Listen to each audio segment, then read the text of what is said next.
કુકરમુંડા પોલીસે સાયબર ઠગાઈ મામલે સફળતા મેળવી ગિફ્ટ હેમ્પર એજન્સીની લાલચ આપી રૂપિયા 2.50 લાખ ઠગનાર આરોપીને ઝડપ્યો છે। કુકરમુંડા પોલીસ દ્વારા સાયબર ક્રાઇમ મામલે મહત્વપૂર્ણ સફળતા મેળવી છે। ગિફ્ટ હેમ્પર બનાવતી કંપનીની એજન્સી આપવાની લાલચ આપી ઓનલાઈન ઠગાઈ કરનાર આરોપીને ઝડપી લઈને ફરિયાદીની સંપૂર્ણ રકમ રૂપિયા 2.50 લાખ પરત આપવામાં આવી છે। આ કેસમાં આરોપી મોહમ્મદ યુસુફ અબ્દુલ સિદ્દીકીએ ફરિયાદીને ગિફ્ટ હેમ્પર બનાવવાની એજન્સી અને તેમાં કમિશન મેળવવાની લાલચ આપી।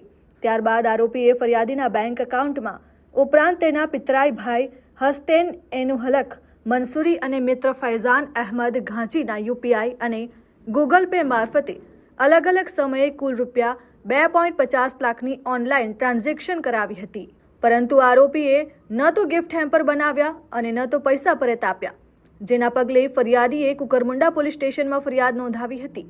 આ મામલે ભારતીય ન્યાય સંહિતા 2023 તથા ઇન્ફોર્મેશન ટેકનોલોજી એક્ટ હેઠળ ગુનો નોંધવામાં આવ્યો। પોલીસ ઇન્સ્પેક્ટરે આઈડી દેસાઈના માર્ગદર્શન હેઠળ ટીમે ટેકનિકલ એનાલિસિસ અને માનવ હ્યુમન રિસોર્સના આધારે તપાસ હાથ ધરી। તપાસના આધારે આરોપી મોહમ્મદ યુસુફ અબ્દુલ સિદ્દીકીની ઓળખ કરી તેને તારીખ 20/4/2026ના રોજ ઝડપી પાડવામાં આવ્યો। પોલીસ દ્વારા તેની સામે કાયદેસરની કાર્યવાહી હાથ ધરવામાં આવી છે।